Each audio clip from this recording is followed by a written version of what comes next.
हज़रत अनस बिन मालिक रज़ी अल्लाह अन्हु बयान करते हैं कि एक शख्स पहले ईसाई था, फिर मुसलमान हो गया।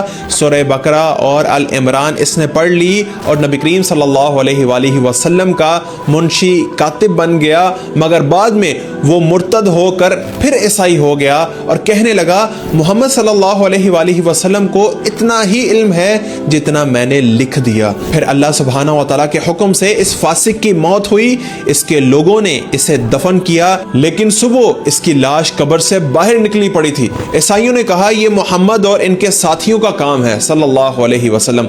उन्होंने दोबारा गहरी कब्र खोदी, लेकिन अगले दिन फिर उसकी लाश बाहर पड़ी थी। तीसरी बार उन्होंने मजीद गहरी कब्र खोदी, लेकिन फिर अगले दिन उसकी लाश बाहर पड़ी थी। तब ईसाइयों को यकीन हो गया कि ये अल्लाह का अजाब है।